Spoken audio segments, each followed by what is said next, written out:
everyone. Welcome to the June 2023 Community Showcase. No. Close. Different show. Didn't we just do this with Fast and Loose or High Low where you Yes. said easy update? I said easy update. Yes. Hey, we got the right logo at least. Yeah, we got the logo. That's true. We We're changed going. that. Welcome to the Q&A June 2023 edition. $10 and up patrons. Is your mic rotated correctly? It sounds. It's a little off. Someone sideways. wrote. I didn't do it. I There didn't we do go, it. there we go. I didn't do Turned the it. bit on its own. Wasn't me. It's running away. Wasn't me this time. $10 patrons submitted questions for us to answer, and then after all of our text submissions, we're going to go into our call-in segment. Hot mics.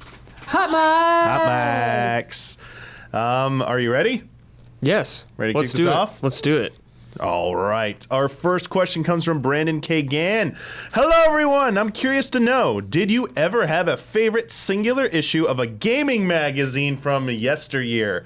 Be it a cover story, review, article, interview, preview, or something else entirely, and whether it was GamePro, Nintendo Power, Game Wow. Informer, PC Gamer, or any other outlet, any reason for any magazine counts. Personally, I love issue 200 of Game Informer because not only does it have their top 200 games of all time up to that point, but the issue had several alternative covers. And I lucked out as mine has the Pinky from Doom. Have a wonderful day. Yeah. I forget what volume it is, but there was a subscriber-only version of the Mega Man X Nintendo Power that was like silver. Yeah. Yeah, the front was like a It was- silver. It was like embossed. Yes. Yeah. Just remember, I can't think it was the sickest thing ever. That is sick. Yeah, that one of the ones that first popped in my head was not quite that metallic, but it was a very shiny like gold cover for Link's Awakening Yep. that had the owl on the front and everything. It's pretty Yep, cool. I remember Dude, that. the Nintendo Power with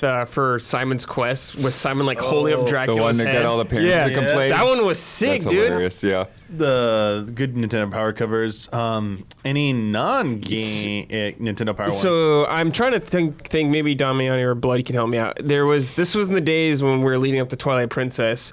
I want to say it was like Edge maybe had like a blowout on them, if it was them or not, but I remember just like fiending over that, finally getting to see some stuff. There's good stuff with that. There have been some good Nintendo Dreams that have had, like with their wolf mascot that they've done with Zelda, where like it dresses up like they did Whoa. one for like Twilight Cool. Princess. I didn't know Did one that. for like Skyward Sword issue. That's sick. Other like non-Nintendo ones as well. A couple of memorable articles from Nintendo Powers.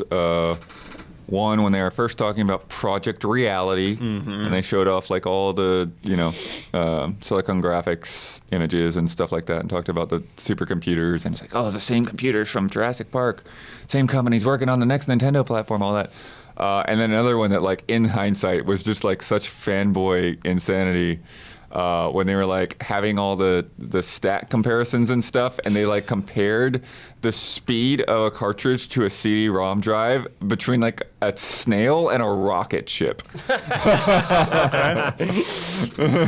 Stoking the flames there. that was fun. Yeah. Game Fan wasn't mentioned. They had some good like hand-drawn covers. that's Like their cool. Final Fantasy VII one. Yeah, Was really yeah. cool. I didn't have any other subscriptions until like. I had Game Informer a little bit as an adult, but like growing same. up, like Nintendo Power was the only thing I had a subscription to. But Game Fan was definitely one that like I would pick up and read in like the grocery store Yeah. or whatever. Like, well, my mom was picking up groceries, and like I grab a Game Fan and like read through the Final Fantasy VII article and all that. Yeah. Oh yeah. I was a subscriber to PSM, PlayStation Yes. Magazine. Yeah. Classic. Some covers of theirs are seared into my memory, like, unfortunately, the swimsuit special. The Final Fantasy VII cover, though, was amazing. And then there's one with, like, Kane on the cover, I think, from Soul Yeah. Reaver, and their Final Fantasy VIII one was really good. Yeah, PSM covers, dude. Shout out.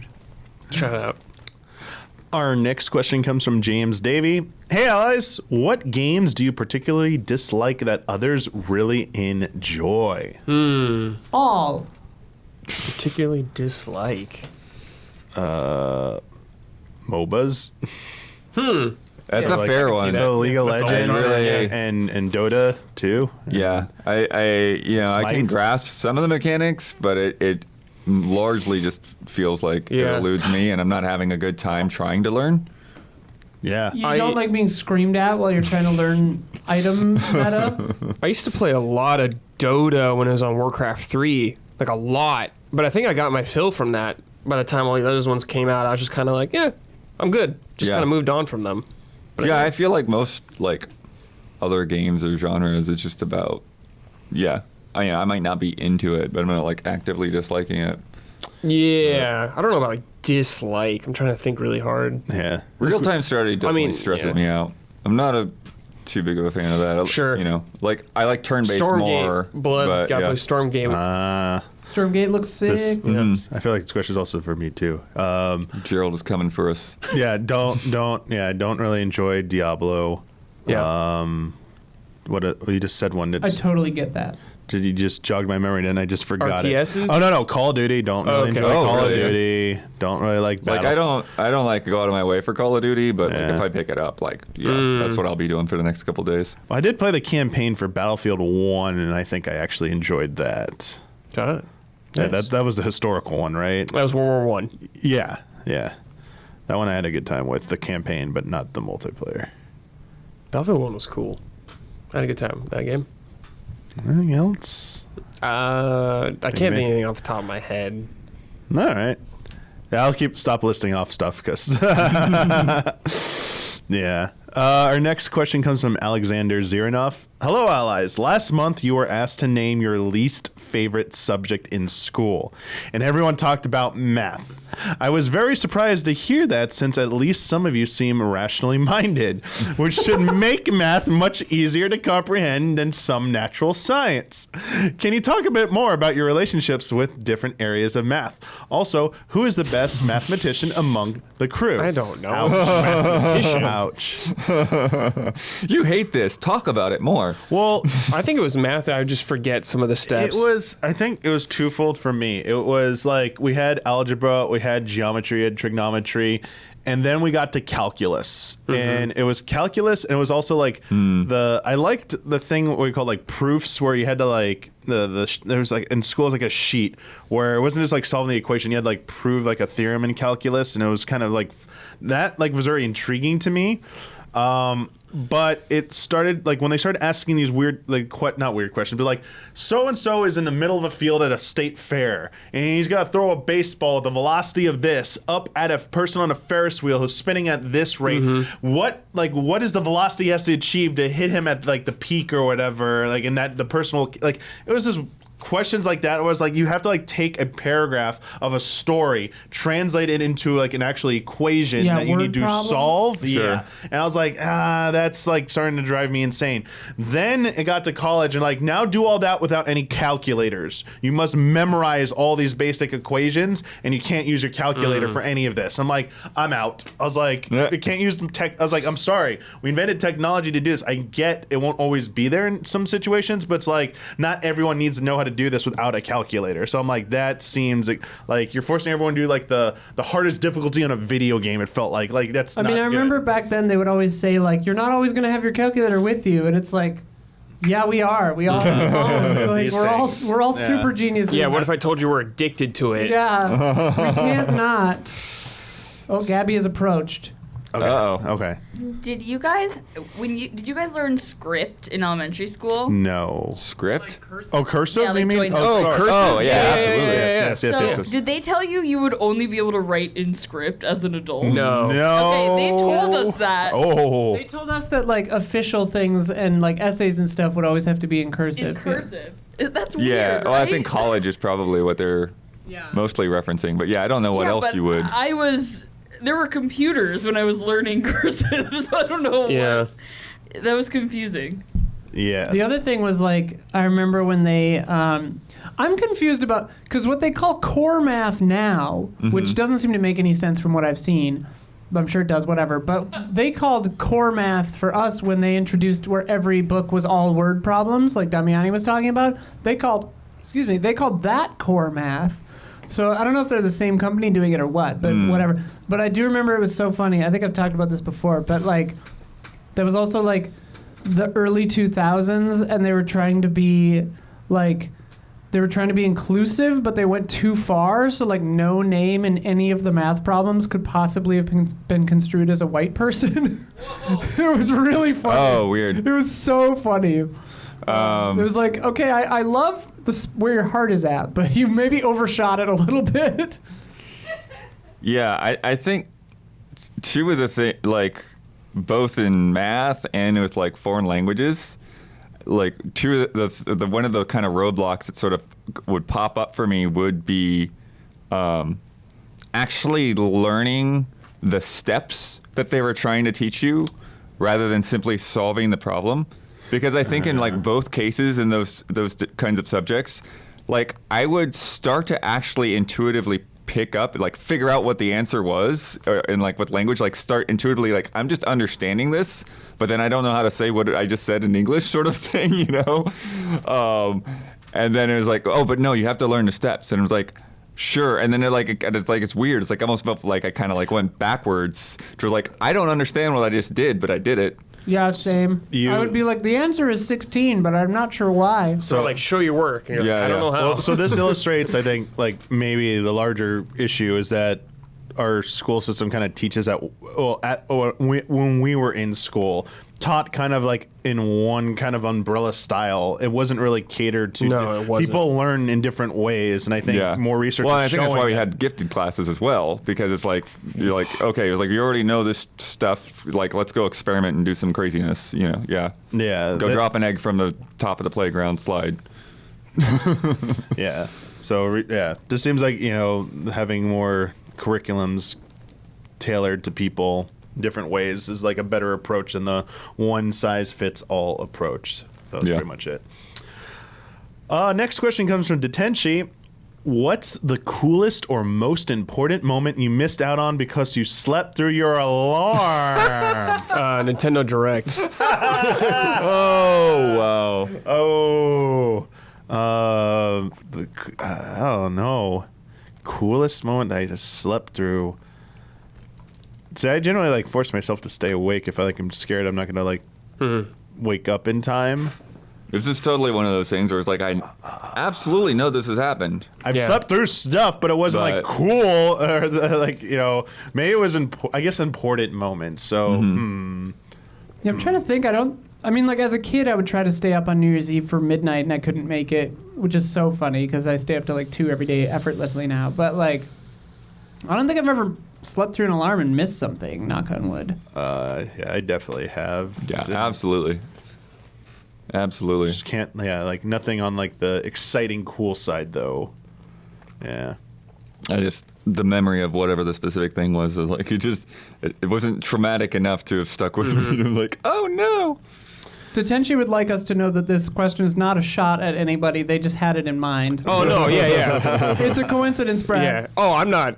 I missed like 40 minutes of Nintendo Direct thing. If I'm going to miss anything, I'm fine with missing that thing out. Like, at least I didn't miss E3 or something like that. Right, yeah. Like, I'll take that remote Nintendo Direct that I did immediately after anyways.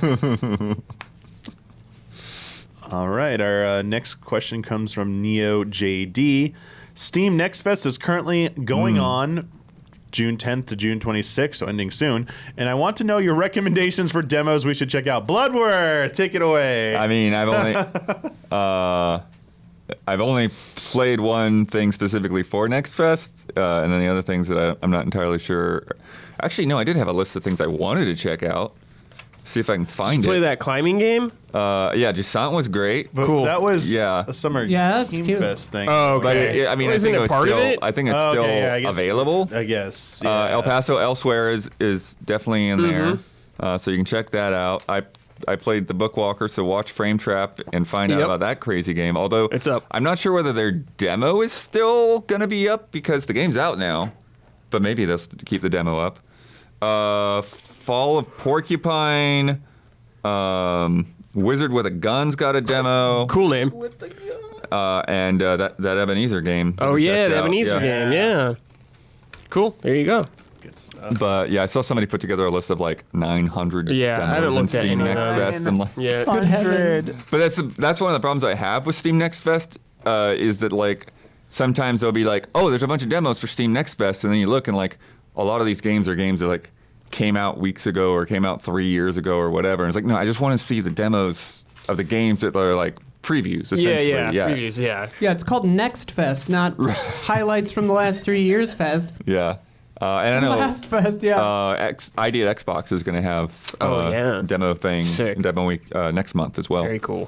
What's weird too is like when stuff pops up in Next Fest that doesn't have a demo. It's like Pacific Drive, check it out, but there's no demo. It's like, Oh, yeah. I'm jazzed for it, but I thought this was for demos. Our next question comes from Killer Squid Hugs. Which game developer would you most want to interview on a podcast for Easy Allies? This would be hard because everyone I want to do is Japanese usually. Yeah. From yeah, software. I mean, I don't think you'd necessarily have to do Miyazaki. it on a podcast, but yeah. Yeah, from software, obviously. I would really love to talk to Ueda Blood and just pick his brain, especially about. Oh, like, yeah. I don't think I'd ever say about like Last Guardian stuff. Just get a lot of insight from him. And Nomura. Definitely want Oh, to talk to sure, Tetsu Nomura. sure. He's one of my tops. Oh, wow.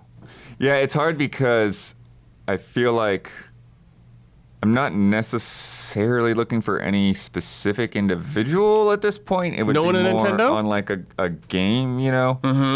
So what Nintendo you want to talk to? They haven't? I mean, it's weird because it's like, that's what I mean. It's like, it'd probably be more specific to like a game. 'Cause Yeah. It's like, yeah, I've sat in like with interviews with Miyamoto and Onuma before. Yeah. And I did like a Game Boy Player interview back in the Whoa, day cool. before that came out, and that was cool. So yeah, Definitely getting a tell-all with Kojima, yeah, where we're just like, what happened? yeah, And he actually answers. That would be pretty Hell game-changing. yeah. But like Yoshida was rad in London. I mean, yeah, like Yeah. I constantly always want to ask Yoshi P questions, so that's a never-ending game. But cool ones, like I'm kind of like over like sadly like most Nintendo stuff because it would be very specific to a game, and I don't even think the big name people will be the ones who can even answer the questions I'd want to be Right. answered. That's Like, what I mean. It'd be like you need to talk to this developer who worked on it, and good luck tracking that person down. Now it's like okay, that's fine. Yeah, or like the other thing too is like a lot of that stuff ends up getting like covered in a way, like with the Nintendo like in-house interviews. which are Eventually, really cool. Yeah. sometimes some of it doesn't. Yeah, the main thing with those is that they're not doing a good job of informing people that they exist. Yeah, It's like I went and I was like, oh, they did one for that and for that and for that. And like, That's I had unfortunate. No They used to make idea. such a big Yeah. deal about those when it was a what ass. So it's unfortunate that they kind of get buried now because Yeah. they don't have that name recognition for whatever reason.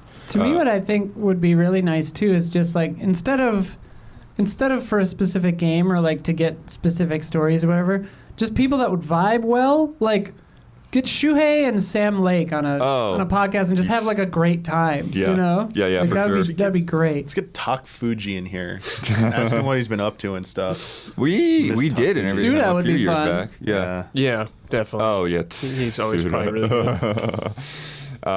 And then Yuji Naka before or after prison? After. The exclusive. We should get the exclusive post jail interview. Oh my god.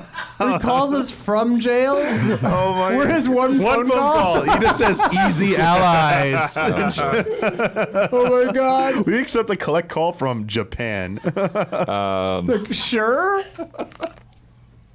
Yasunari $19 a minute. Mitsudo is one that I've Oh, yeah. never really Yeah, that'd be sick. had around. I remember I was around when like Justin Spear interviewed Mikami about something Cool. back in the day. Dude, let's do an interview with Yoko Taro.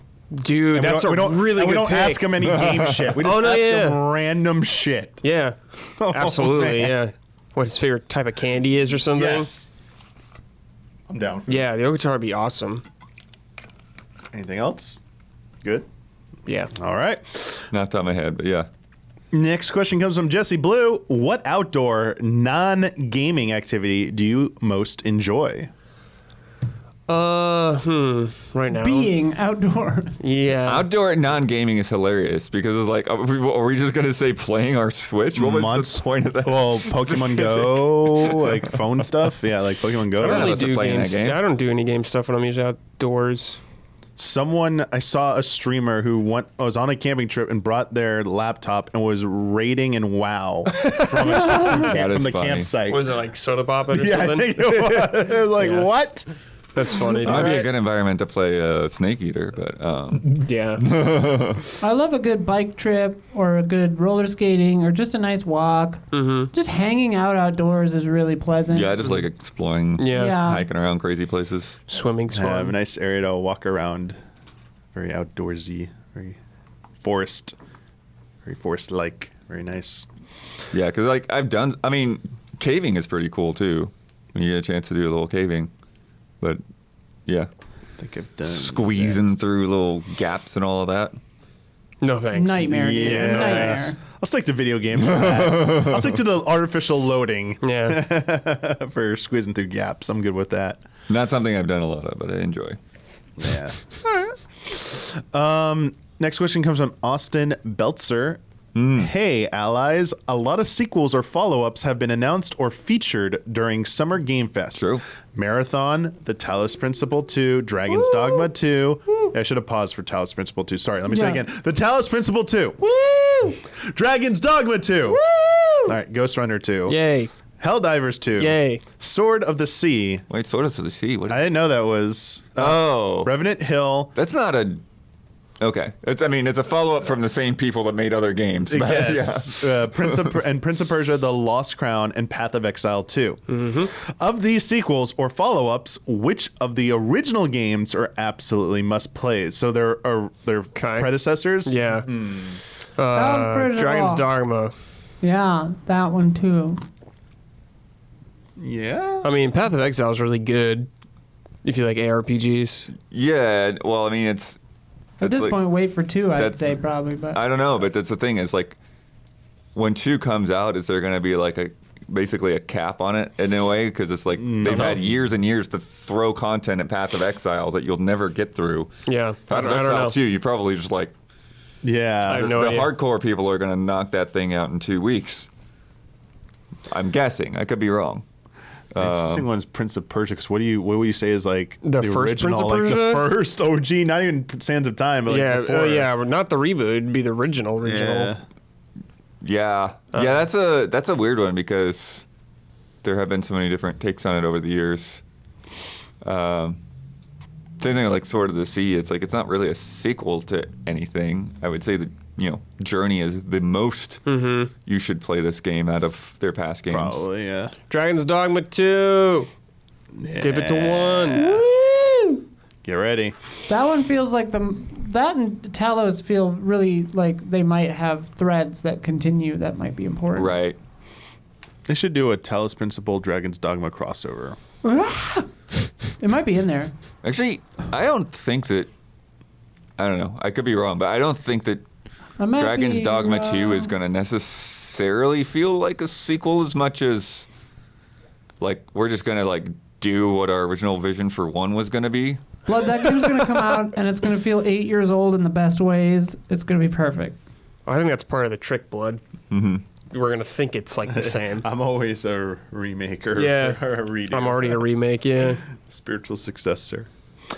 Our next question comes from Joe Caruso. I just played through an escape sequence in Jedi Survivor, and it was, dare I say, epic.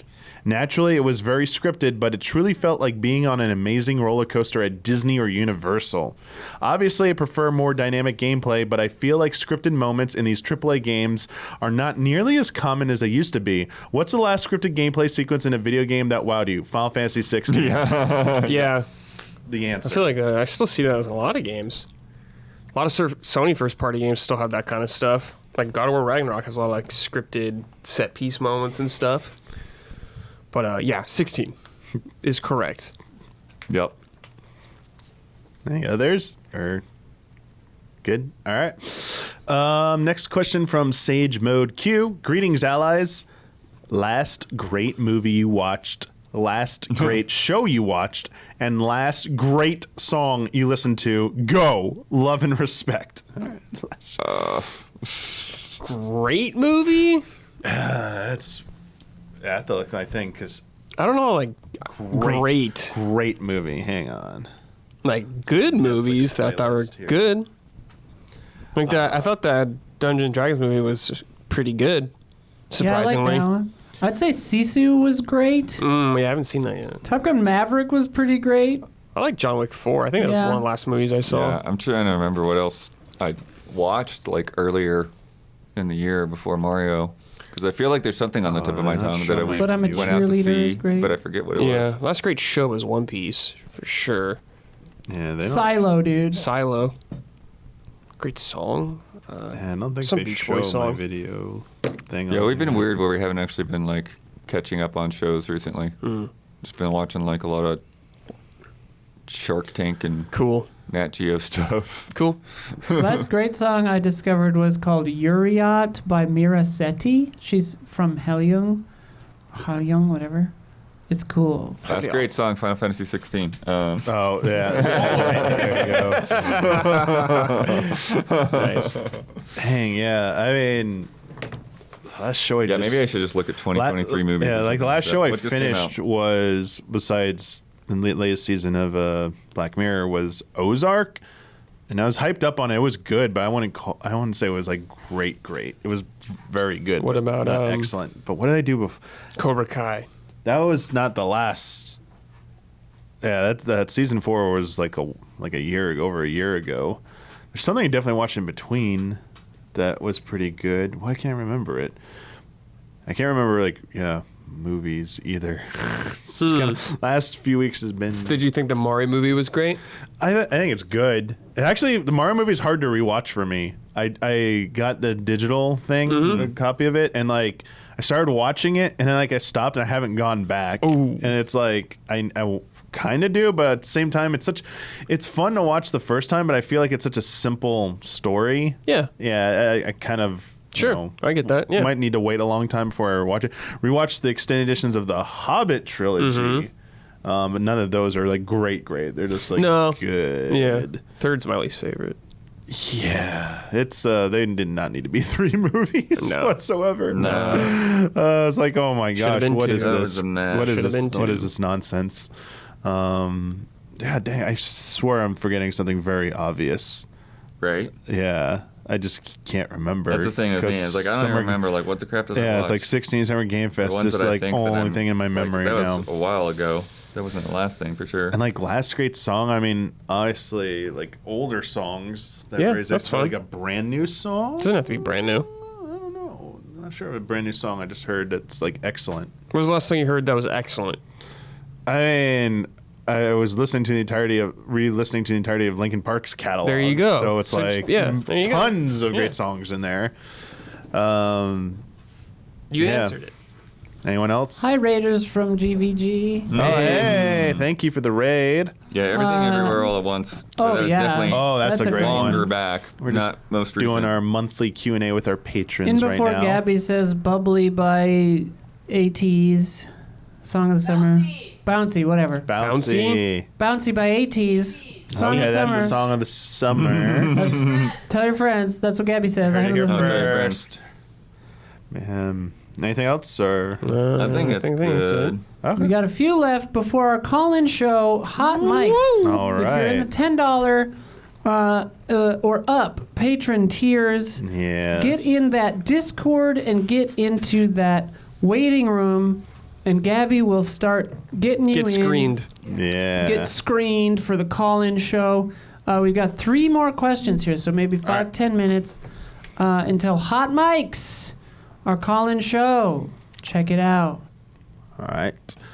Our third to last question comes from Screaming Argonaut. Hello, allies. I hope you're doing well and had a wonderful time at Key 3. Thank you for all your hard work the last few weeks. But of course, I'm here to gather your earliest memories and impressions of our favorite video game franchises. And for some reason, I've decided to go with Final Fantasy this time around. What were your experiences before and after you played your first game in the series? Dang. So the first one I played was the original one on NES, and it was very tough for me because I was very young when I played it. So I did not get very far, but I think a neighbor had it, so I just kind of borrowed it and played it for a little bit. And I've never played like a turn-based thing before, so I was like, "What is this?" Like, I was used to Mario, like, movement sure. and all that kind of stuff. It wasn't until later that like I started to appreciate it more. Yeah, I'd had a couple under my belt, and like I think we had gone through Dragon Warrior. Yeah. Like right before that, pretty close. I don't know exactly when, but I had a kid that was like essentially like a stepbrother to me for a little while. Like my dad was living with his mom for a while, and so like we would always like the weekends when I'd go over to my dad's. Be playing all kinds of stuff, and we played through it there. And I shared this recently, but like one of the things that was really funny is, you go through sort of the prologue and you fight Garland and all that, but then like they have the opening credits. Yeah. And we thought we beat the game. Yeah. We thought we were done. Yeah. Because of, the credits. Back then, yeah. Yeah. It was like, and then it like pulls you back out. It's like, yeah. we're just starting. Mm-hmm. But yeah, we definitely played through all that together, and it's like, yeah, just all of those discoveries of things that are like now sort of standard, but just seemed like craziness at the time, like getting the canoe and and getting the airship and going into like the tower with like all the robots and stuff and the four fiends, and it was just just completely all just brand new. Yeah, it wasn't until like Super Nintendo that I started to appreciate games like that more, like turn-based. Of course, Chrono Trigger and 6 I played. I never finished them when I was younger, but I was like, these are really cool. I get it now. Yeah. 7 was my first one. I was talking about it on my Hangout, actually, but I ordered it on Amazon. Maybe the first game I ever did that on, too. But, I think so. But I'd never played a Final Fantasy. I remember my mom was always like, how is it the final if it's 7? And I was like, I don't know. But that opening cutscene blew my mind. Like the graphics. The graphics. Yeah. I didn't like it at the time. So good. Showpiece. And it was such a turning point for the entire genre. Yeah. Oh, yeah. It was. Because it's Sci-fi. hilarious when we were playing Dragon Warrior and Final Fantasy and a lot of the other RPGs that were around that time. It's like I had friends that like joked that like RPG stood for round pudgy guys because it was just like graphics was not the thing. Yeah, it's like you had these little square sprites walking around. Yeah. Did you say? No, I was just waiting for everyone else. Oh, okay, let's hear it. The correct answer coming in. No. I like answering first most This of is the not questions. a thing that has correction. That's the joke. Corrections. You were wrong. Final Fantasy 4, but 2 over here for Super Nintendo was first one that I played. For sure, yeah. I just remembered, thinking, wow, this type of game is hard. I hadn't really played an RPG before, and wanted to like finish it. And I remember having to play on a friend's file and finish it because they were actually near the end, and I was stuck in a part just before, and I was like, oh, you're later in this part. And they're like, yeah, I already beat it, so my save's here. I'm like, oh, can I play your file and see the ending? And they're like, yeah, sure. And I remember being like, oh man, this ending's so good and stuff, and I was like, man, I gotta play more of these. And then didn't touch a Final Fantasy again until Final Fantasy X. Yeah, you missed on PS1. Yeah. Did you have Yeah. a PS1? I forgot. My brother had a PS1 at some point, not right away. We got pretty late, and then he got disinterested in it. So when PS2 came out, I took it and PlayStation 1 because also I wasn't very cognizant of backwards compatibility. So I just had he had a PS2 and he got disinterested as well. And when I went to college, I asked him like, can I just take your PlayStations with me, because I didn't really get to play these, and like I'm reading about these cool games in here. There's one coming out called Final Fantasy X that looks really sick, and I'd really like to play it. And they're like, yeah, sure. And so I had that, and then I had roommates who had PlayStation 2s.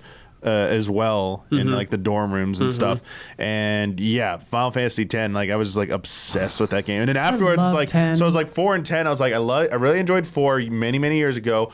Loved 10. It's like, man, I need to go back, and everyone keeps talking about like I know about Final Fantasy 7. I haven't played it yet, so I went immediately from 10 into 7, Cool. and then like was like, oh, this is so good. What other like cool RPGs are out there? And just like Nice. started playing a ton of RPGs. Yeah, Sick. cool. Yeah, I think I played 7 and then 8, and I never played 9 except for what was on Easy Update. It came out and then really I loved late 10 and 2 on 10 and PS1. 10 too. Yeah, because I wasn't able to get both the PlayStation and N64. Didn't end up playing 7 until like the PS2 came out, basically. Yeah. Because somebody got a PS2, like let me have their PS1. But then I didn't catch up on 8, 9, and 10 until GT. Wow. Sometime I was like borrowing them from like Patrick Morales or somebody. Cool. Does everybody hate 8?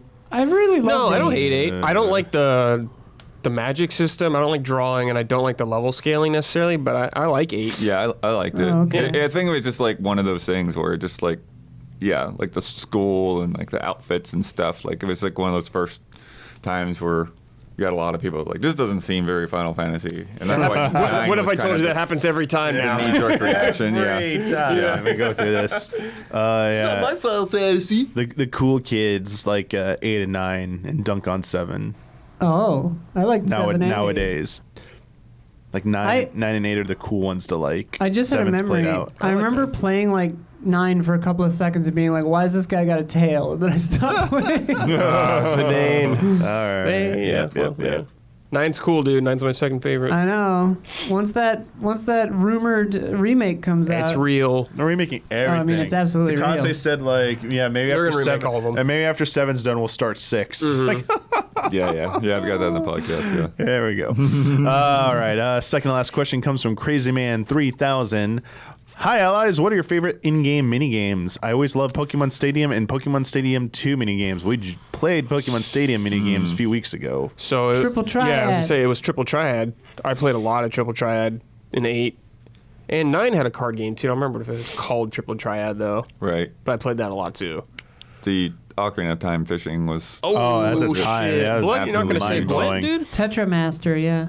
I mean, I definitely love Gwent, but like that's the first thing that. Tetramaster is the one in From 9? Okay, Yeah. cool. Nine. Yeah. Blitzball. Yeah, Blitzball, dude. I was just gonna say that. The goers. I was always go. confused how it like worked. I remember. Recruiting. like, I don't Spending so understand. much time in that. I liked. Well, just for Huber, I'll scream Fort Condor. Yeah, in I guess I just said 7 it remake. normally. Yeah, absolutely super fun. Yeah.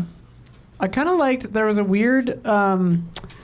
In Black Flag, you could do like fleet management stuff on the phone app. I kind of really liked that. When that was like a novelty. Yeah. Yeah, Sort of no, really that was like actually a really good way to do that. You didn't need the companion to do it, but Right. You could do it in game too. Yeah. yeah, they worked that out pretty well. Our final question. Oh wait, the one in Jedi Survivor is kind of fun. The little, Oh, yeah, the hologram tactical game? Yeah. Yeah. Oh. Yeah, it was cool. And a Book Squirm from Mario Party. The Yeah. classic. Damn. Oh, did we say and I just forgot Bowser's Big Blast? Bowser's Big yeah, Blast. Bowser's Blast and Hot Rope Jump. Or There we whatever go. it's Yeah, called. There yeah. we go. Those are There super we go. We good. have to say them. Thumb Destroyer. Gotta say them. All right. Our last question from Level Capybara. Hey, allies. Super Mario RPG or Chrono Trigger? Which is better? Damiani and Blower seem to disagree about this during their Nintendo Direct reactions. Whoa. I'd love you're misquoting Correction. me. Misquoting me. I'd love to hear them each elaborate as well as hear what the other allies think. At the end of the day, they're both great games, but if you had to champion one over the other, which would it be? I said I prefer and like Super Mario RPG to me, but I will recognize Chrono Trigger is the better game, but I would rather play Super Mario RPG than Chrono Yeah, Trigger. that's fair. And that's why I'm more excited that Super Mario RPG is getting this remake treatment than a Chrono Trigger. Yeah, I mean, I think Chrono Trigger is a better game, Yeah. without a doubt. But I do like Super Mario RPG. I think it's really fun. Neither is bad. Yeah, neither Final bad. Fantasy VI.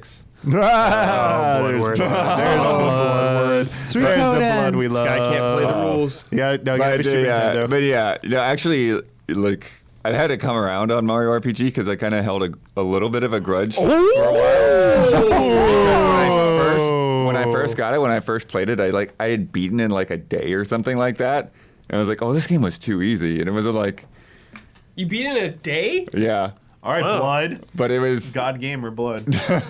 I know it's a shorter RPG, but damn. yeah, I just blasted through that thing, Yeah, it's not super hard, but yeah. but It's delightful, though. But yeah, then it's like over time, it's like just recognizing like all the crazy stuff that they did on Yeah, there that it's was so like sick. so different than any other The minecart. games, and like it became a template for Paper Mario and a lot of other things. But at the time, like the there wasn't anyone doing like a lot of that active stuff. No, combat, yeah. And there weren't even like really a lot of like silly, funny RPGs. Like most of them were pretty dead serious at the time. Yeah. You might like Secret of Evermore was a little bit more lighthearted, and there are some other ones. Yeah, but Super RPG is super lighthearted most time. Bowser's goofy in that game. Yeah, and the cameos, the Link and Zelda cameos in there. There's Samus in there too. Yeah, Samus. That's what I mean. Samus is in there? Yeah. Yeah, she's just like She's sleeping laying in a bed in the end. She's like, I gotta rest up for Metroid or something. Link is similar too. Right? Yeah. Yeah. There's a really cool optional boss in that game also. Yes. Oh, yeah, I'm very curious if that will be there, but I think it will be. Yeah. They seem to be doing that game one. There's something already changed in it. There's a box of like toys or something in a shot, and people are pointing out like there's a Samus toy, and it's the other M model, which did not exist obviously in OG Super Mario RPG. So I'm gonna guess there might be a few new nods in there. Little Easter eggs. Yeah, maybe some new ones. Yeah, Nintendo loves to do update Easter eggs to promote newer games. That's true. Yeah, so I wouldn't be surprised. But yeah, I mean, I think with Chrono Trigger, it was like just such a cutting edge with all the things that it was attempting at the time. Mm-hmm. You know, like having it seems like an obvious thing now, but having enemies walk around that you went into combat with, and you didn't have a separate combat screen. It's just like, nope, everyone just take their positions right where we're at.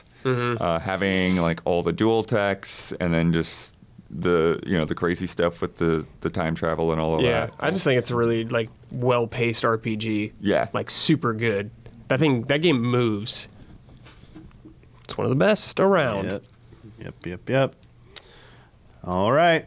That does it for our written submissions. It's time for our live call-in segment, Hot Mics. Hot mics. Hot mics. Yeah.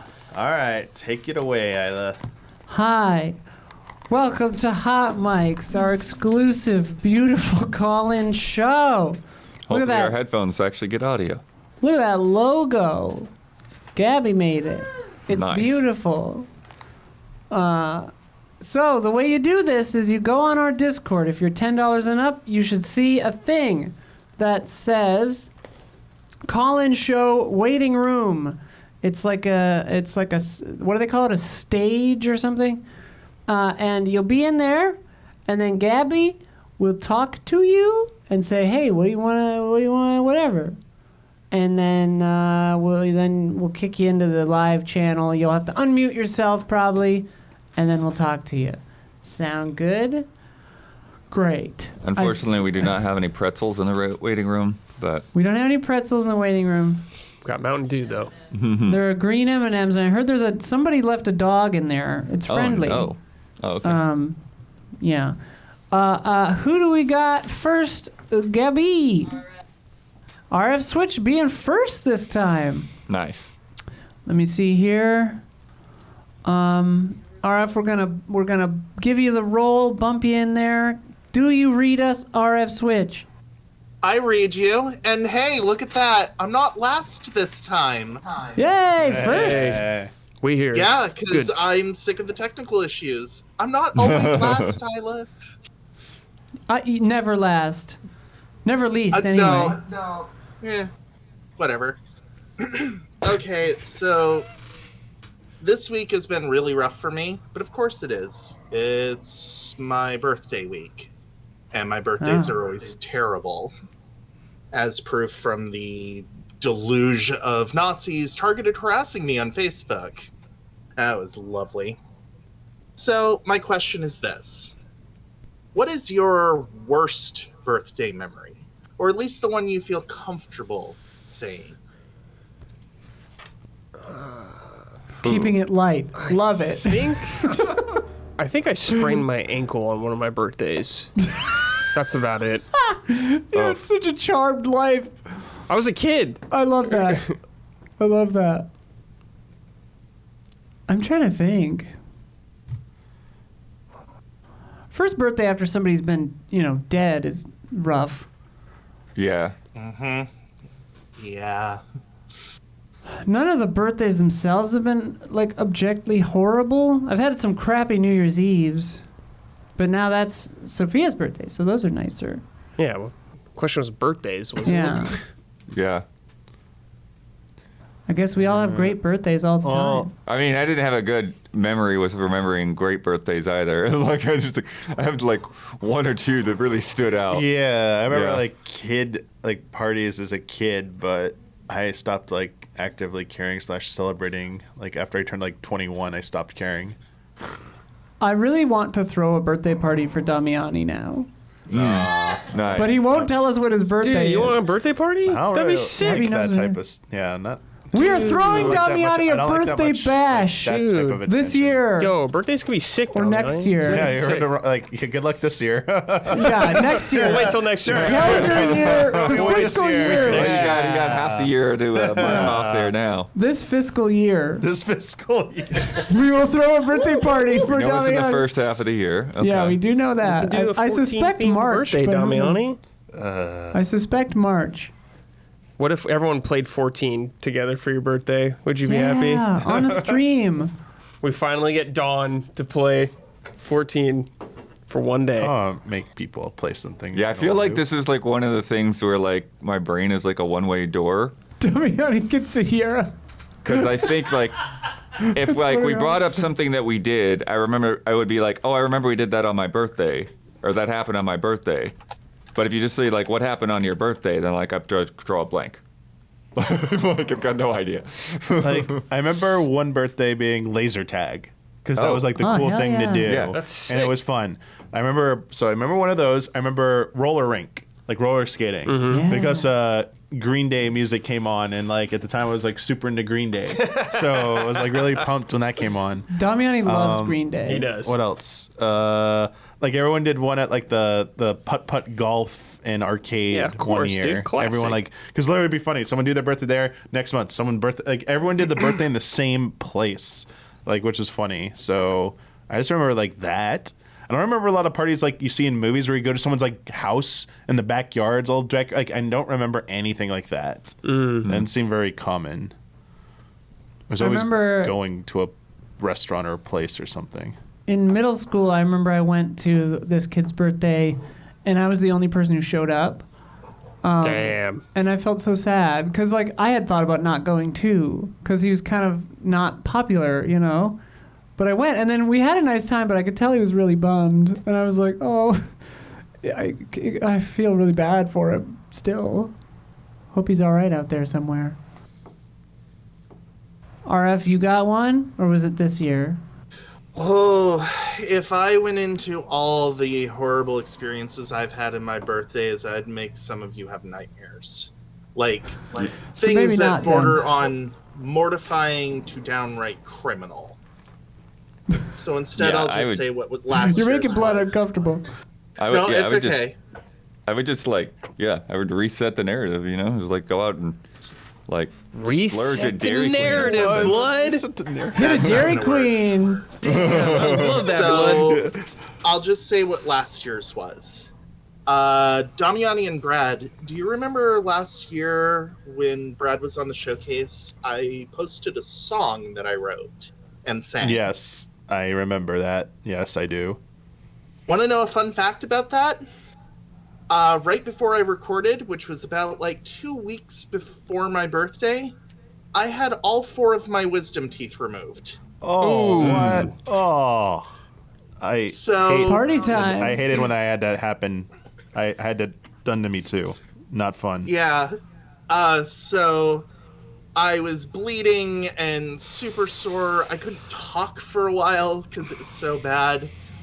And then I recorded 8 vocal tracks for a song just so I could get damn. it done. Like, Oh. yeah. I never want to experience something like that again. And like, I admire that's- your tenacity, though. Yeah, and honestly, that's Yeah. one of the more tame birthdays for me. Like, so if you want to know how bad they get, that's the litmus test. I guess you can only have your wisdom teeth pulled out once. There are True. other teeth to pull. I mean, like, unless they spread them all out, I guess. Anything else, RF? Do we have the next person? You guys just, if you guys want to celebrate or well wish anyone because of my birthday, my grandmother's birthday Grandma's Switch. Her birthday was the day after mine. Nice. So if you want to celebrate Happy anyone's birthday. Happy birthday, celebrate the Grandma 90, Yeah. the passed away 95-year-old who once called me her favorite birthday present because I was. Oh, Nice. Very nice. that's very That's sweet. it for me. That's it. Thanks, RF. Good to Yeah, hear not a from problem. you. All right.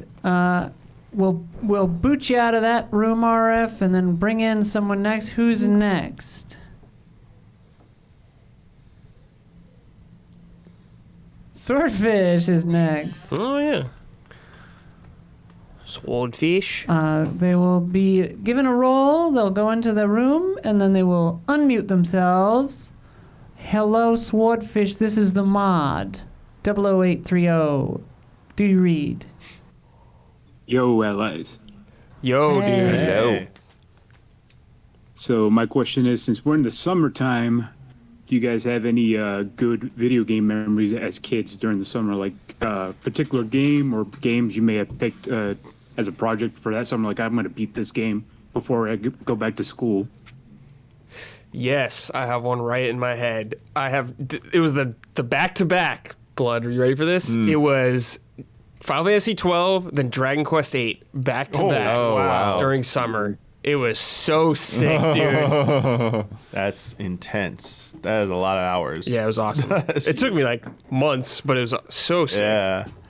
I remember Star Fox 64 coming out in the summer of '97. Yep. Being super excited for it and like seeing the trailers and like waiting to get my hands on that with the Rumble Pack and Oh, everything. hell Like, yeah. We had like the Rumble VHS Pack. videos we already talked about in the past on a friend code. The trailer, one of the bosses looked like something on Independence Day, so it was like an Independence Day was like the year before, so it was like so hyped for that. And like finally played it, and it was like, dude, all this voice work, it's so sick. Hearing them all talk to each other, and it's not weird like animal noises or whatever they used before. It's so good. Yeah. Yeah, no, it was similar for me. Star Fox 64 is definitely one I remember being a summer game because that's when I like actually had like a summer job at a summer camp, and like one of the kids that was there with me, like basically like he was like the camp director's son or whatever, and so like their house was like right there off campus, and so like we would go over there Nice. and play 4-player a lot. Sick. And then I'd be at another friend's house, you know, playing the single player over and over with like her brothers. And so yeah, I was just like that was definitely like one of those big summer games, and I think it was like still before GoldenEye had come out, so it was one of those Yeah. like very first like 4-player like crazy like everybody playing at the same time. So it was sick. I've told this before, so I'll be brief, but my friend Brandon and I once played Final Fantasy X and X-2 back-to-back in my basement on TVs right next to each other. And for some reason that year they had metal can Capri Suns, and we drank so many that the entire floor was coated in the metal bottles. Whoa. Great. And so like when you walked, you would just hear like a sea of metal. It was not a healthy time, but I think we did it for like a straight week and just got through both games. Cool. It was bonkers, but fun. What about you, Swordfish? I'm a madman. I think one summer I decided to get all the villagers and brave Fencer Musashi without guide or game facts. What? Yeah. Hey, madman. Oh, man. That's insane. I I had a respect Prima it. guide for Suikoden. I remember that, but I tried to get all of them. That's Sick. nuts. That's marvelous. Anything else? Oh, wish me luck, because I don't know if Damiani's been checking the Texas weather down here, but we're cooking, man. We're in the hundreds. Oh, boy. Oh, yikes. It seems like everywhere except LA is having Yeah, crazy heat waves. yeah. It's been like gloomy for 5 months here. El Nino. We got a couple of Saving warm days, California. but not hot days. Yeah, we've Destroying never the rest had of the hot. US. again. Yeah. Yeah, I forgot that we have summer here. Best Yeah, of luck. I hope you have AC that works. Yeah, I mean, right now I just had a random power out right before I joined this call, so wish me Oh, luck. no. Oh, wow. Good luck. Look. All right, thanks, you guys. See you, man. Thanks, Swordfish. Thanks for all your mod work, too. Gab Trees, who we got? Next is our very first. Very first caller ever, Mo, coming in. Mo's We been always playing love. Street Fighter, probably for sure. Oh no, she moved the wrong person. I was gonna say, Pandemonium over here. it's like Mo's been here before. No, Mo's been in every episode. Yeah. First caller ever. Yeah. But, Oh, the very first. FGC I gotcha. Mo, dude. No, Not even not first timer. caller, No, sorry. no. First caller ever. And Yeah. consistent every episode or whatever. I don't know if there's a word for that. Bit of a mix up on the back end here. We're waiting for Mo to be moved Caller in. 0. There you go. Caller Standby. 0. Vamp, but don't let them know Caller you're Alpha. vamping. Don't let them know we're vamping as you tell us. Vamp from Metal Gear Solid. Oh, Vamp from Metal Gear Interesting. Solid. He can jump real high, huh? Yeah. yeah. He can take a bullet to the forehead, too. Yeah. Sure can. What a guy. Man, this cutscene's That's in the Lamar. 4. Yeah. There's like 12 minutes. There's like long. one part where you're playing and there's like Raiden and Vamp fighting, I think, at the Yeah. same time. That shit is sick, dude. Come on, let's get that volume 2 with that Metal Gear Solid Oh, yeah, 4, it's gotta be in there, please. dude. Please. Yeah, I mean, why Stranded. else would they have a Yeah. say volume wait, 1? for like Peace So Walker. volume 2 will, yeah, Because volume they 2 will have- basically have Portable covered, Ops. like Yeah. so much of the series I already. expect like all the Acid, portable maybe. all the portable games plus 4 will probably be in volume 2. Yeah, 4. Hey, Metal Gear Game Boy Color Metal Gear Solid better be in Oh, that yeah, second hopefully. volume. Ooh, Oh man, that'd be sick. yes, please. Yeah. That's Ghost interesting Babel? because you would think Is that what it is? time-wise that they would put it in the first one. They've got to do it. Gotta save some stuff Gotta for the second gotta volume. send a petition to Acid Konami. 1, Acid 2. Do you think 5 will be in the second part? They'll put 5 in there? I feel like it would need to be 4 and 5 is the the big headliners. ones, yeah. I can't wait to play those again. Yeah. I haven't gone through those in so long. Yeah. gonna Yeah, I be sick. basically played through the series like around when 4 came out. Unless Nice. they plan to do a volume 3, so like volume 2 would be 4 plus a handful of the games we said, and then volume 3 is Phantom Pain, that's it? Ground Zeroes, Phantom Pain, Oh, Ground and Zeroes. like maybe a few other things. Survive. Survive! I'm curious whether Konami sees the value in Ground Zeroes. I don't Like, know. do they think of it as just I a hope demo so. for 5? Because like they put some very obscure ones, I guess, in this collection. I think Oh, we've got Mo on the line. Yo, Hello, Mo. Yo. What's up, Mo? What's going on, guys?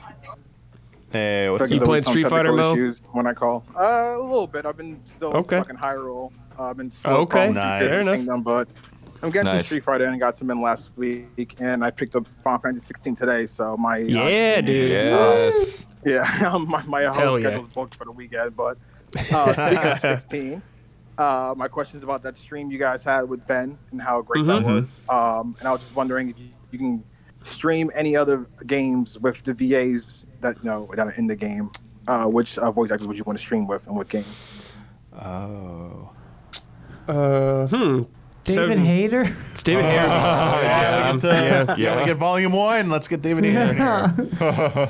Or 3. Or not, yeah. I don't know.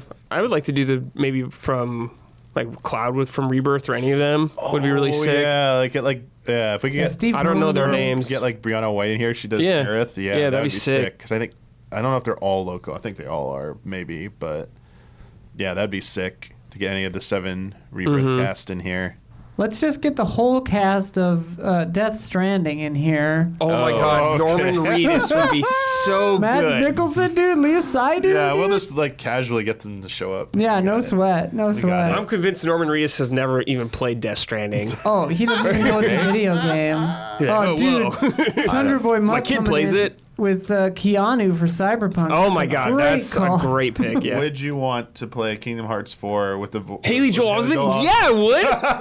Absolutely, I would. and Haley Dude, Joel fuck Osment. yeah. Yeah. Kidding me, dude? Oh, God. Oh my God. That would be off the rails. Yeah. Death Stranding, we get Guillermo del Toro, Conan O'Brien, and Jeff Keighley also. Oh my God, yeah, that'd be insane.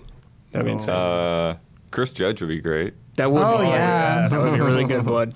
Oh yes. Yuri Lowenthal from Spider-Man would be fun. Oh man. What about you, Mo? Which one would you do?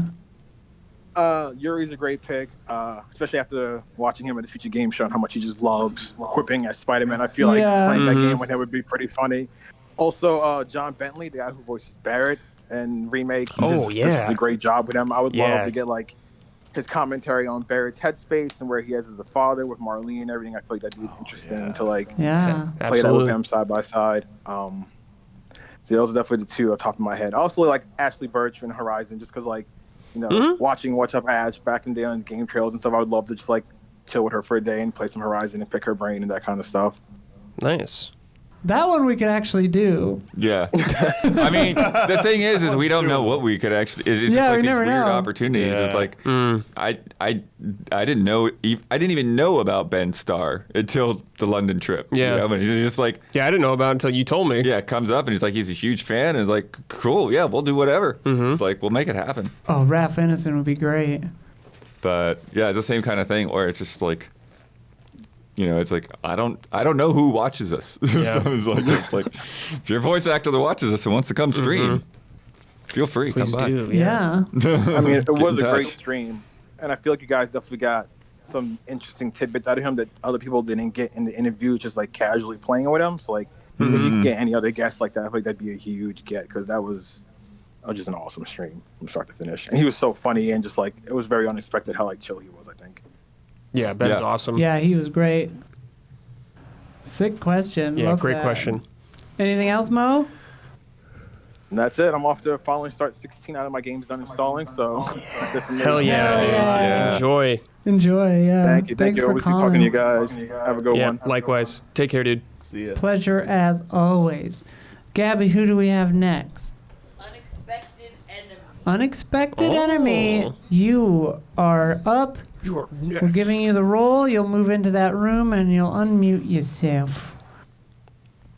Luke Arnold in S&B. Oh my God. Yeah, we should ask for what he thinks about it. Yeah, he's Get a an report. expected enemy now. Yeah, I was gonna say we could get Ash, maybe if she's free. Yeah. Unexpected enemy. You're muted, but I see you in the room. There it is. Hello. Hello. Hello. How you doing? Hey, well, Oh, Huh? it might be cutting out. Oh, now we can. Yeah. We heard that. Yeah. all right. Might just be my phone. All right. So my question is, do any of you have any memories of calling like a video game hint line, like one of those tip lines that were like in the package manuals? Yes. Absolutely. Definitely called really- Nintendo. Oh, go ahead. Yeah. I was just gonna say I have a really weird one that you probably wouldn't guess, but I'll let you guys go first. Okay. I definitely called the Nintendo Power hotline or whatever it was called for Zelda 1 Okay. back in the day, asking about like the red ring or whatever for the final tunic where it is. And they were just like, oh, it's in Ganon's castle. And like, where is that? I didn't know where that was. That's the only time I think I ever called them though. Did you get permission or did you just do it? I don't know. Because I was always too scared. I always wanted Probably- to call, but I never I did. feel like we wouldn't have done it without asking my dad, Right. but I can't remember. Well, was a Nintendo one? I don't think that was paid, was it? Or did they have like a I separate can't, paid one? And I a can't free remember, one? Blood. I'm not sure. Okay. What's weird is like I distinctly remember having called the Nintendo customer service. Like I mean, I still even remember it, you know, like the phone number, like multiple times, several times over the years. But I have no recollection of why I ever called them. Just wanted to chat. Like I don't know what like probably like orders with Nintendo Power or something, but I don't even know like because that wouldn't make sense, right? Because usually just like fill out the card or whatever, send in a check or whatever it was. But yeah, it's weird because like I remember them always having like really cool like music from the games, like when they put Playing. you on hold, like when you're waiting for somebody to pick up. But I don't know what I was calling them about necessarily. I told this story before. They probably had me on a list at Nintendo. Because remember, I read that magazine from Next Gen that was like criticizing Nintendo 64's launch and Mario 64 and the flaws. and like I read it, and I was like, "Oh my gosh, they're so right!" Oh, so no. like, I called up the hotline. No, you didn't. I was like, "Yo, this magazine's saying your system's broken No, and stuff." Damiani. It's worse than PlayStation. You were a troll, dude? Well, no, I was like the troll. I was like, "Oh my god, dude! Like this magazine wouldn't lie to me, right?" I was so like naive. They're probably like, "All right, guy, like, Man, that's come on, funny. kid, like, we get it." That is funny, dude. And then like when the forums open, I used to like call about like questions, and the reason they probably had a list because one time like the dude's like, he didn't know who he didn't realize I'd ever called before, so he was like just chatting with me for a little bit, and he's like, "Oh yeah, pleasure chatting with you, yeah, like don't worry, man." Like I was like, "Yeah, sorry if I'm talking too much." He's like, "Oh no, man, we have this person who like calls in like all that," and I was like, "Yeah, that's me." That's funny, dude. That is so sick. That is awesome. Love that, dude. Unexpected. What's yours? This is such a random game and like a really weird memory that I have, but do you remember Dr. Mudo on the PlayStation 2 and it was on GameCube? It was like a 3D platformer. You played as like a scientist. That sounds Yeah, familiar. I but remember never like played the it. box art. I don't know if I ever played it. Yeah, I love 3D platformers, so I like really dug it back in the day, but it was a little, rough. It was definitely like a swimming in sevens for the time. I might have seen it at E3 or something. Maybe. Yeah. Yeah. Well, so before there were patches and everything back in the day, obviously, like that game, one of the worlds, like one of the main collectibles were these things called isotopes, which were just like the music notes from Banjo. And there were, I think, maybe 100. There was like a certain amount. There's like a fixed amount per level or per area. And one level that I got to, I remember, I'm just like, I can't find all of these. And I was a completionist at the time, and I wanted to obviously play a platform. You kind of want to like almost 100% it all the time. And I like would go on message boards and look around and do whatever I could online to try and figure out like I can't find these. Like I've scoured everywhere. And for whatever reason, like I never thought, like I didn't think hint lines would have carried into like the PlayStation 2 era, but they did for whatever reason. And the back of the manual had like a number to call for Midway, and I don't remember how the conversation went or what I even asked, but I think they more or less told me like you don't need all of them to finish the game, so like sorry we can't help you, sort of thing. You know, it's just so like soul crushing. Yeah. Damn. But yeah, I thought that was just like a weird like kind of fractured memory that I had about like a game that I never would have like thought would have had like a place to call to talk to someone about it. I don't know if they had like the strategy guide or something on them, but Yeah. That seems kind of late. a funny, a funny sort That's of like so funny. side note to the story is that I think someone eventually, like it was on GameFAQs on the message board, they kind of glitched the camera so they could look out of bounds, and people saw like the missing isotopes or the collectibles were like outside of the environment, and there was no way to like glitch through on the outside to find them. So that's always stuck with me for a long time. Yeah, there is a similar bug in Space Station Silicon Valley, which was on N64. It was the same guys that eventually like made GTA 3 and all that. But there's a set of collectibles there, and like the last one of the last collectibles, you just can't pick it up. It's like you can like stand on it and be there, but you'll just clip through it. It doesn't pick up. So there's no way to That's actually wild. complete that set of collectibles and get the reward. Did you feel vindicated when you found that it was glitched, unexpected enemy, or were you like bummed? I was really bummed because I wanted to, like, I loved 100%ing stuff and I still do. So, I mean, now obviously I've gotten over it as an adult, but that was like one weird memory that I've held on to for so long. I think me and one of my childhood friends, because we'd play games and complete games together, there were Game Shark codes, and PS2 having Game Shark was a weird thing too. Like I thought between that and the hint lines kind of carrying forward into that generation, like I'm surprised that was all still there. There was a code, I think, to just give your save file like all of the collectibles. So we did that just to see what happens, and you get like this is like very Nintendo-like, but like a gold. Your fraction on the status screen turns gold when you collect them all. So that really bothered me. Like at the end of all of that. It's all for nothing. Yeah, it's all for nothing. It could have had like a gold perfect save file, and it's like forget it. Did you see our stream with Colossal Cave? I think I caught some of it. Yeah. Me, Okay. John, and Yeah, because we called the hint that was a line while back. on yeah, that. we did call the hint line. I Yeah. forgot about that. That was so good. It was so good because they had the same narrator from the game doing the hint line. Awesome. It was just like you just kind of like went through like the touch tone options until you got to the cool. hint that you needed. Because it was like pre-recorded, obviously, but it was I helpful. kind of miss when games weren't like everything's just covered now, or people are making videos or guides like instantly. Like back in the Yeah. GameFAQs days, it was just so much more like everything was like a mystery. It's like, oh, I can't find this. Like, where the hell is it? And there's maybe like 20 people on a message board that are talking about it, or the hint lines that you could call with whoever was on the other line. Like they don't, unless they're enthusiasts, who knows if they could really help you or not. But Yeah. Definitely. Yeah, stuff gets figured out so fast.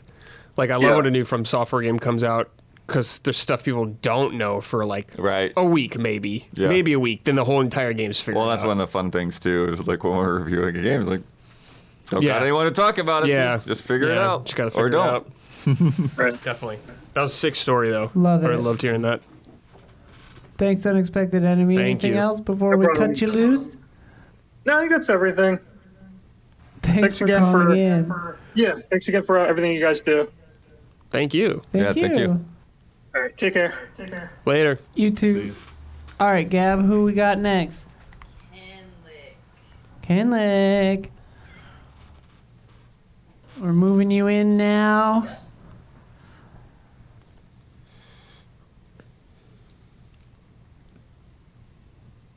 Be sure to sit here in an icy silence until we get them. Ice. Ice. Icy. Icy with Ices. 2 E's. I love ices, man. Chad informs that Ralph Ineson is actually Ralph Ineson, apparently. Enison? Ineson? They said Ineson, Okay. like my name, Interesting. which is bananas. Ineson. Unless Your that's name is wrong, too. Bananas? My name's not Bananas. Stinian. Joining us from the control room, Bananas. Bananas, it's pronounced bananas. Bananas. Canlick, move into the room. Do you see? You can go into the call-in show now, I think. Mm-hmm. Huh? Mm-hmm. Da da da da da da da da. Da da da da da da. Someone was asking best game that had the best demo but worst game, and I couldn't think of anything. Best demo, Oh, worst worst game. game. Didn't one of the Zone of the Enders game have a really good demo, and then the game was kind of underwhelming? I don't know. Oh, well, it's really short. It's like, Yeah. I mean, the first game is almost like a long demo. I can definitely pick a worse demo for a good game. Yeah. Because probably quite a few of those. But Yeah. when it comes to my mind was Kingdoms of Amalur. Demo was actually broken. Was actually like Damn. crashing and stuff. Brutal. It made you think that the game was going to be terrible. It was like, no, they just outsourced the demo and it was too complex to like just trim out a piece of it. I see. A Dude, vertical slice. I loved you calling Nintendo and them just getting annoyed with you. That's so sick, dude. I love that. That's me. I'm the one that calls all the time. Damiani, that reminds me of in Adam's Family when he's like calling into that Yes, show, and yes. then he's like, "For the last time, Mrs. Adams or Mr. Adams, I don't know where they meet. Stop calling." Oh, we've got Am I Canlick on here. air now? Hello. Yeah, we hear you. Yes. Yeah, sorry, I was just talking into the void, and I was like, "What's going on?" No, Now you're talking to the personified void. That's right. well, no. Thank you so much for taking my call.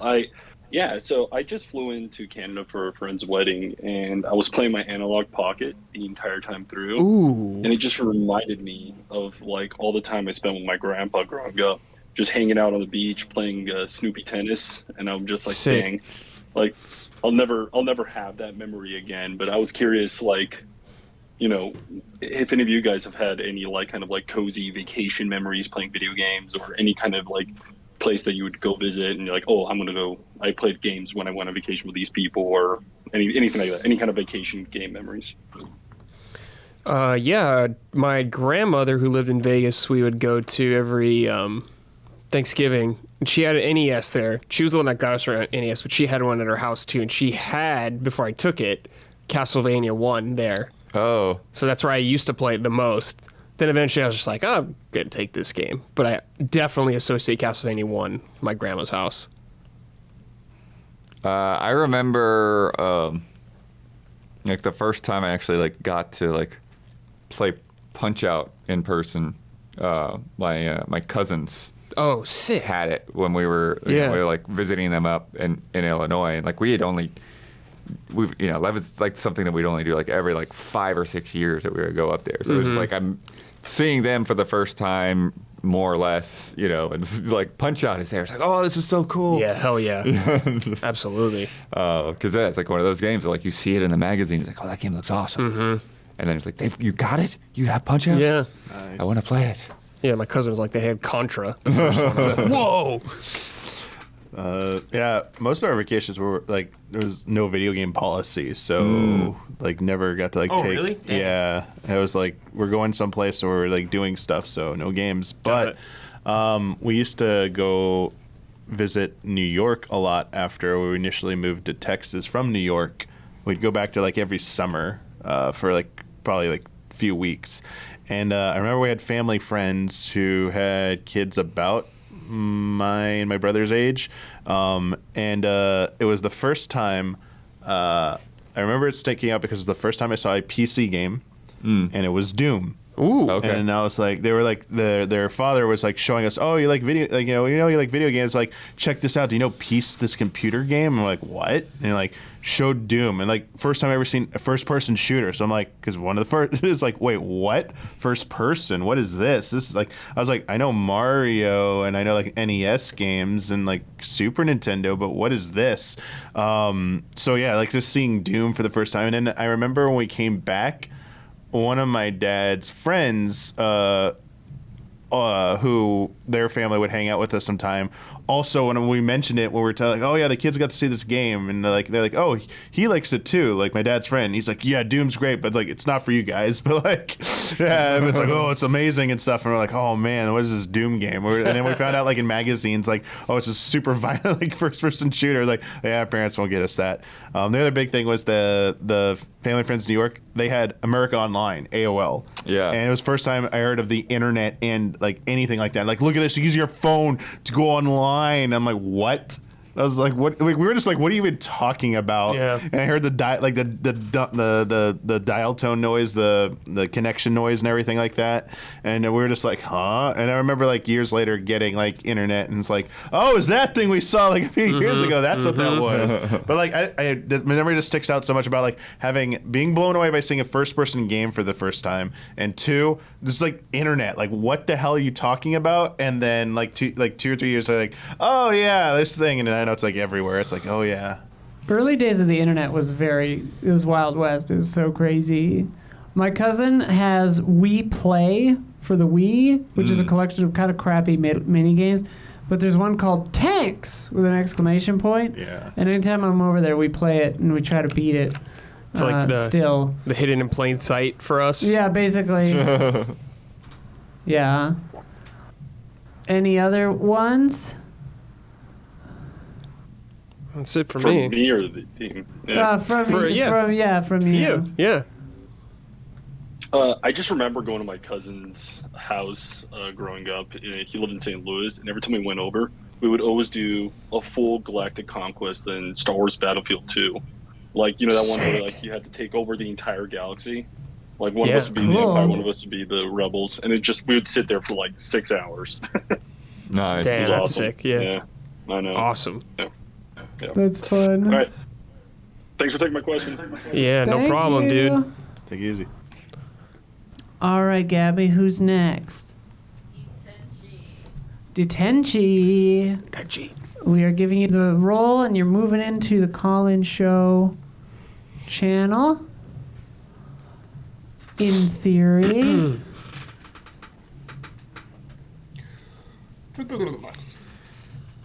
Doing work on that tea, Damiani.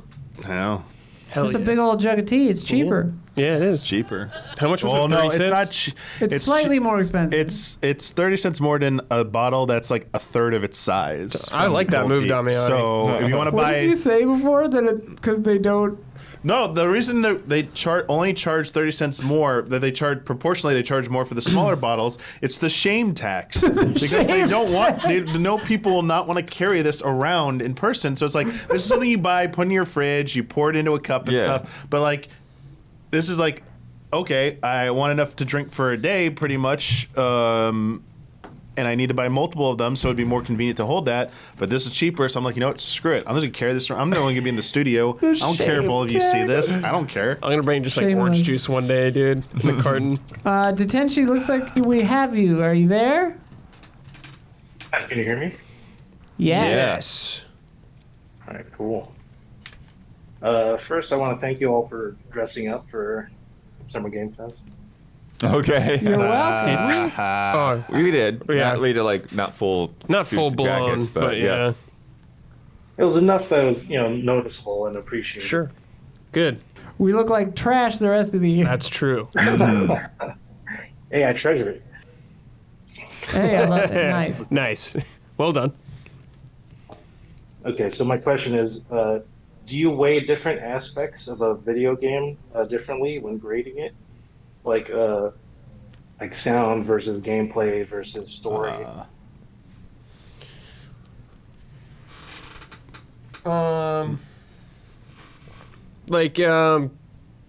How do you mean exactly? Like, Do you weigh one higher than the other if like a game Oh. is like an 8 or something? Do you push it over the edge if like the gameplay is like top notch, but like the sound is kind of crappy, but like you just kind of gloss over it because it's just sound?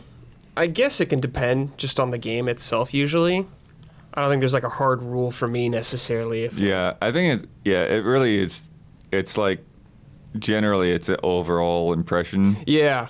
and then some specific thing may stick out to you one way or another. To like be like, okay, this really is over the top or above and beyond, and kind of pushes it up a little bit or a little bit down or whatever. But it like once you get into those things, it's like you're really only going to be moving the score like a half point, essentially, most of the time. Unless like you're really divided on a game. But generally, like you kind of have like, you have an impression, you kind of have like a place in your head where like, this is where this game sits, and then the moving up and down doesn't really go too far in any direction. Yeah. So you don't average out all the aspects together and come up with a score. Well, I mean, it'd be hard to like rate.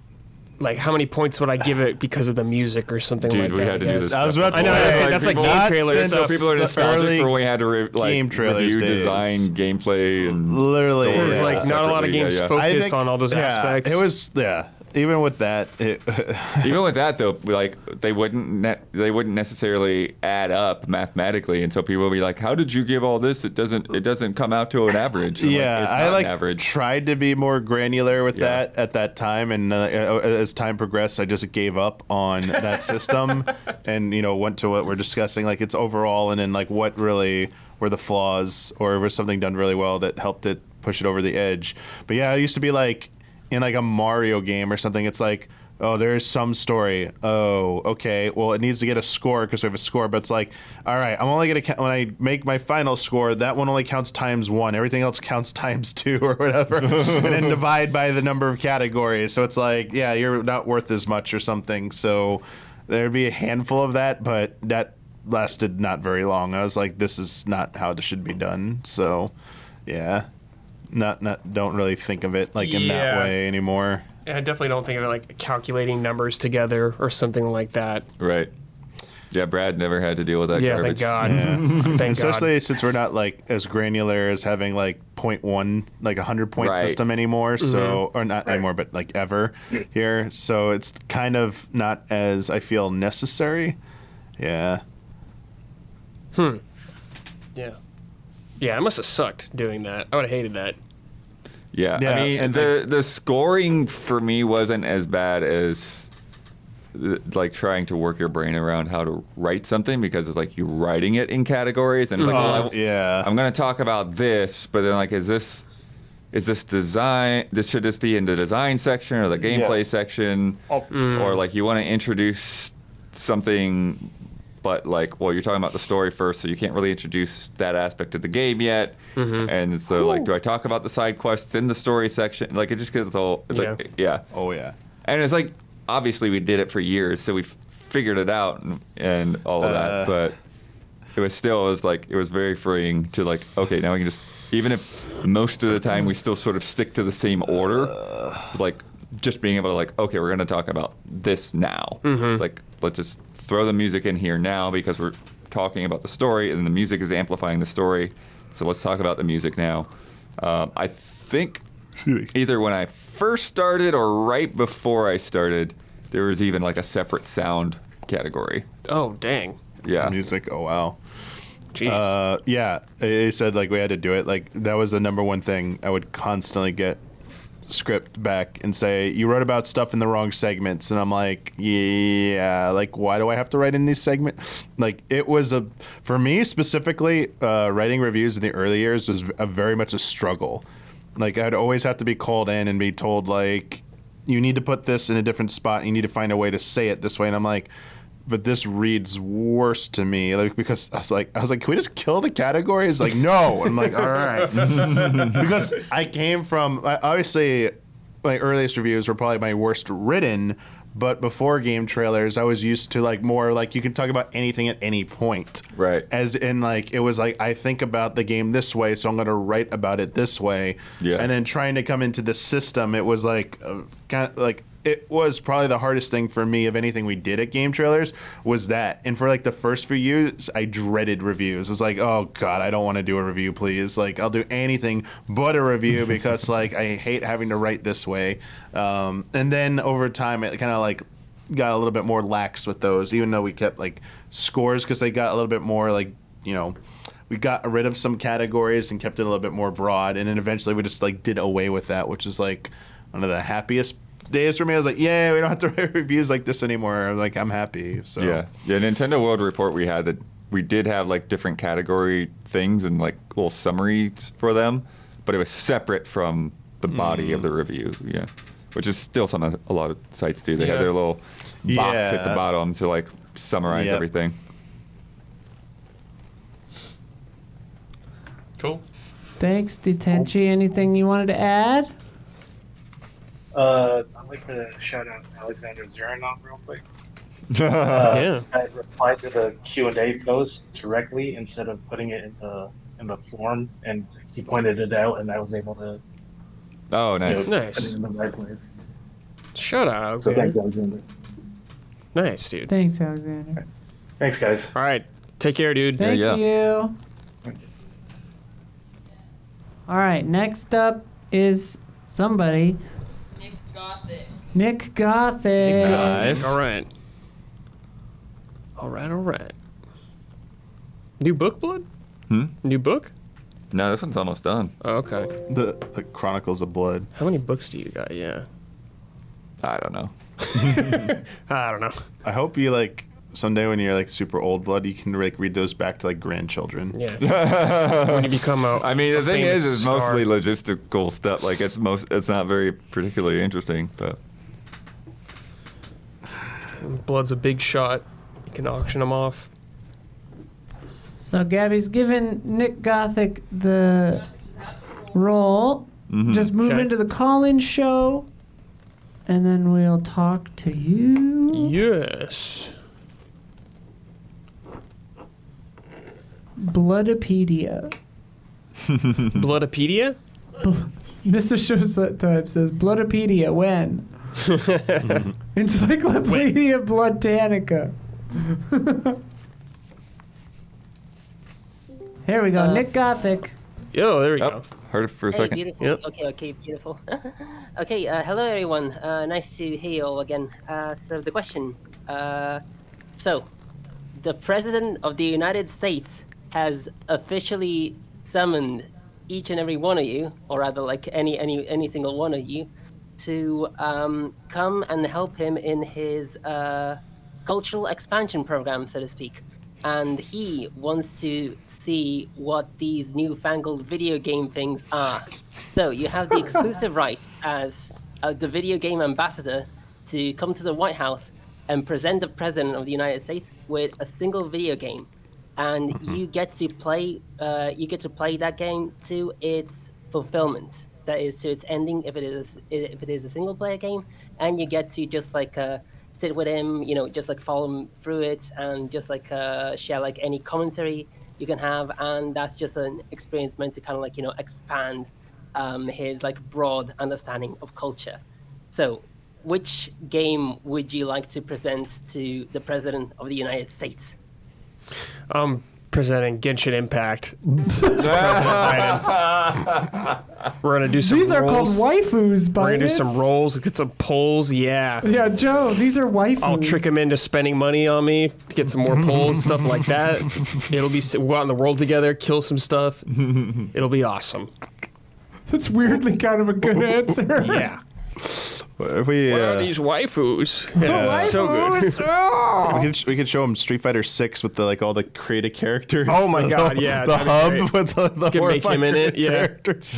You'd be like, yeah, this is the Watch out appeal for of the video Drive games. Impact. People can make digital representations of themselves. Yeah, exactly. Also, they fight each other. We have to assume that whatever he sees might affect policy going forward. So maybe I'd show him something that's like accidentally too pure, like Dragon's Dogma or something, where it's just like, these are what all games are like. They're just cute, weird little things. I mean, obviously, like Breath of the Wild or Tears of the Kingdom would also work. Yeah, I was Genshin is maybe the Tears answer. of the Kingdom. I think Tears of the Have him Kingdom build him would a be little good. car, Yeah. ferry a Korok somewhere. Yeah, he might Get you ban back. games if we show the wrong one. What about you, Nick Gothic? Honestly, I didn't exactly think too much about this. I could offer some joke answers, such as maybe like playing around the Counter-Strike, or just for laughs, or playing like even worse, or playing like Spec Ops: The Line or something. Oh, gee. He just gets evaporated. Wow.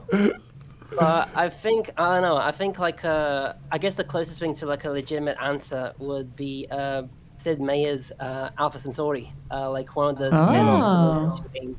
Alpha Centauri is such a brilliant game, and I think it's a deeply humanistic game. Like, I'm approaching this subject the same way Isla does, in that whatever I show to him, it probably has to be something that is supposed to be kind of like impressive, rather. I do really love Isla's way of thinking in like showcasing video games as these like very unviolent things, which is honestly a very, very like virtuous thing actually to accomplish. But Alpha Centauri is a fascinating game because it deals with a very like realistic kind of a far future, a very like realistic kind of thinking of where technology might be heading, and like all the ethics in how it may be utilized. It poses a lot of questions on humanity's like relationship to the natural environment, how to preserve it, relationship with machinery, with artificial intelligence, how it's supposed to be developed, the ethics of just like applying artificial intelligence or machinery or bioengineering or gene editing, and it just like really, really wrestles with all these questions without like exactly giving like a proper answer, but it does offer a very like fascinating test bed in which you can like explore like all these like thoughts and feelings, and it's just a really, really, really beautiful and a very like emotionally touching game. And that sounds rad. I kind of hope it kind of leaves a mark on him. It's such a golden game, like honestly one of the best games ever. So I think that'll be it, honestly, as far as a genuine answer. I've never played that one. I gotta play that. I got two more Oh, for very different reasons. One, Untitled Goose Game, because a it'd be good one. hilarious to watch him run around harassing people. How do I honk? It's like I just could imagine like the footage of that playthrough would be amazing. And then Viewfinder, Oh. Because I think that's something that could show like both an artistic side and is something that like you can only do this in a video game. There's no other medium that could have an experience that's like something like Viewfinder. Like it's just impossible. Yeah. Outer Wilds might be good for that kind of idea. Too. Yeah. Oh yeah. Playing with City Skyline with Buttigieg. Oh my goodness. Chad informs that Alpha Centauri is $1.49 US on GOG right now. So scoop it up. Yeah, Isla. I mean, in case like anybody wants to play it, there are also like various like mods that are supposed to improve like the quality of life when it comes to like Alpha Centauri. You can install like the good old games pack, which is also what I use. But it's a game that's meant for like old systems. It's a game that's meant for like Windows 98, and it tends to force like a 480 resolution, I think. And there are patches out there, fan-made patches that can just like upgrade the game to HD and makes like the entire like playing field just like much more like viewable. It's I think it's like very easy to do this patch, so I'm just like informing you to try and find it. If any one of you knows the YouTube channel Mandalore Gaming, I think he has the links for these like quality of life patches, so I recommend checking those out. That's it. Okay. Do you remember when like CD Projekt like gifted a copy of The Witcher 3 to Obama or something like Yes, that? I do. That's true. That actually happened. Yeah, that happened. That is funny. And he was like, "Oh, what is this?" Witcher. The Witcher. It's like Game of Thrones.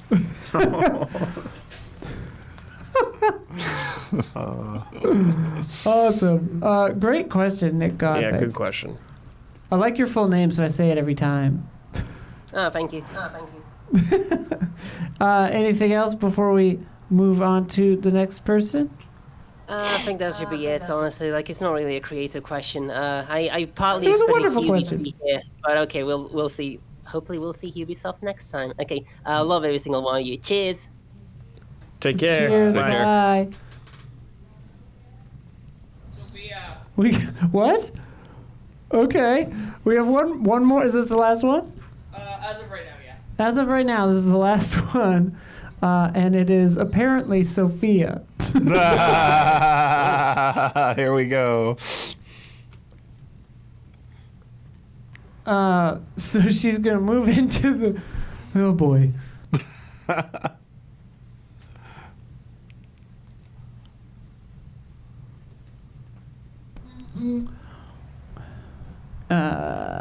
She given the. Should be coming any minute. Okay. Get the. There she is. Hello. Hello. Hello. Hey. A lot of motorcycles right now. Hello. How are y'all doing? Doing good. Did you get any news that I passed through Isla this morning? Which thing? Oh, the Sims stuff? Yeah. Oh, that was I want to be excited, but I'm not. I wasn't sure. Wasn't sure how into it you'd be. She still I love plays the Sims. Sims. I love it, but it's just horses. It should have been in the cottage package or the cottage pack. I don't understand. Anyway, very glad to be here. Thank you for taking my call. Thank you, caller. I have two questions, but you guys can pick which one unless I do both.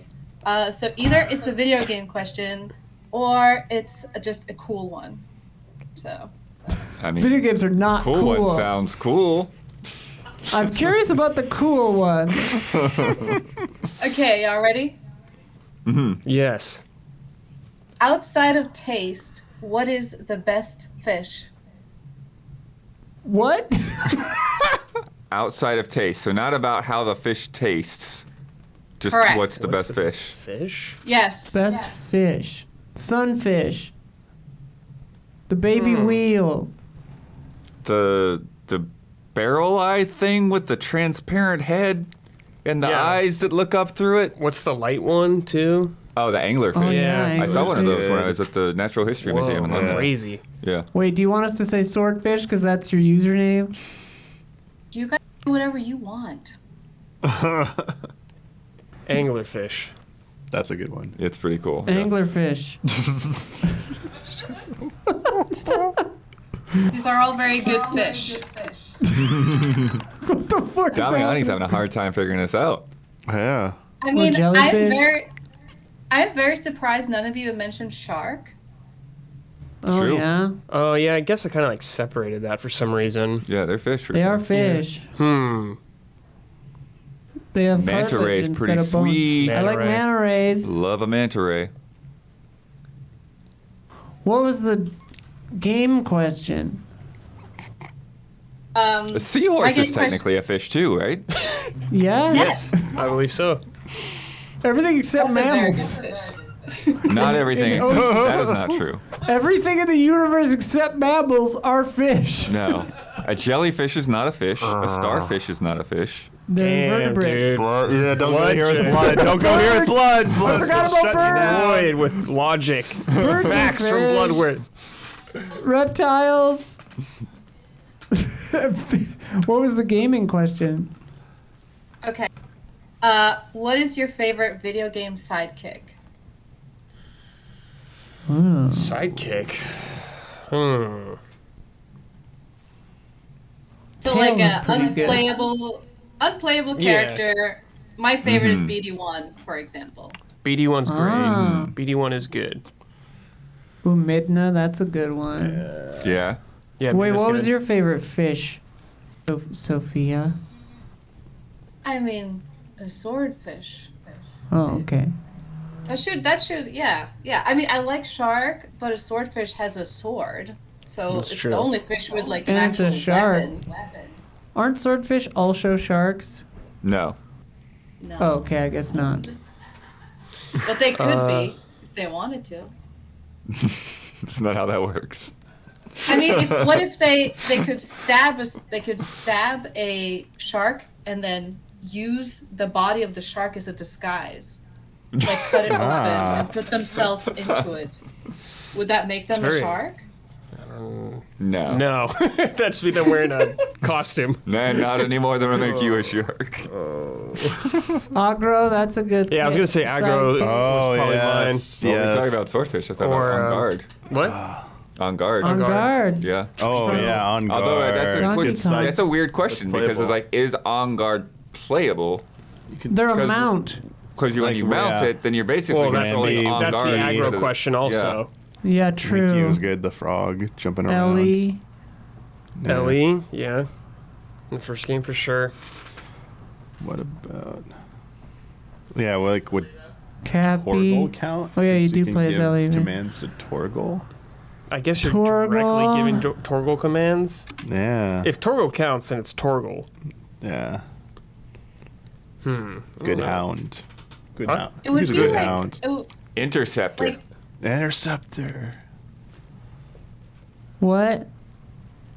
Oh, I just said like it would be a character that does something. So like Sparks for Spyro, that helps you Yeah. get the coins. Yeah, or like Luma, Yeah. Mario Galaxy. Like Someone- girlfriend mode from Mario. Yeah. Someone said Midna earlier. That's a really good one. Yeah, Yeah, Midna's great. Midna's pretty Yeah.